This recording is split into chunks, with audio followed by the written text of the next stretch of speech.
तो इससे सिर्फ़ पढ़ाई पे ही असर नहीं पड़ रहा है और कामों पर भी असर पड़ रहा है। और सिर्फ़ ऐसा नहीं है कि डीटीसी में है या शिक्षा विभाग में है, चाहे रोडवेज़ का हो, बिजली विभाग का हो, दूसरे फूड एंड सप्लाई का, कोई भी डिपार्टमेंट हो उसमें कौशल रोज़गार निगम के तहत आजकल के जो बच्चों की है ना वो भर्ती की जा रही है उसमें।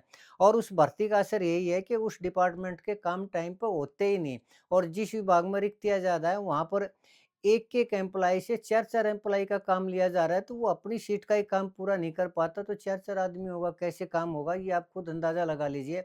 और दूसरे डिपार्टमेंट छोड़िए, मेन बात तो ये फ़ौज या पुलिस है। पुलिस में देखिए या इतने क्राइम किस लिए बढ़ रहे हैं? इसलिए बढ़ रहे हैं कि पहली बात तो जितनी पुलिस की ज़रूरत है, उतने हैं ही नहीं।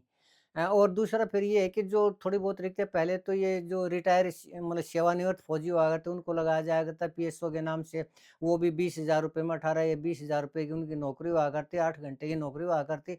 अगर उसमें किसी उसको पीएसओ यानी वो जो पुलिस में भर्ती हो जाते हैं, उनको अगर किसी काम से भेजा जाता है, तो कई बार ऐसा सुनने को मिला कि अगर उनके ड्यूटी का टाइम पूरा होगा, तो वो रास्ते से ही वापिस आ जाया करते।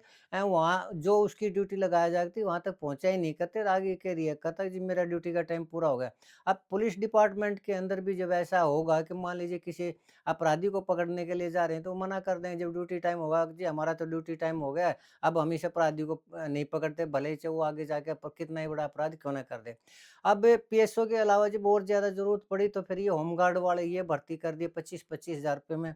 और ये कह दिया कि एक ही चौकी के अंदर सिर्फ़ एक ही नियमित पुलिस वाला वो एएसआई मिलेगा, ज़्यादा से ज़्यादा 1 हवलदार और बाकी 4 होमगार्ड वाले मिलेंगे।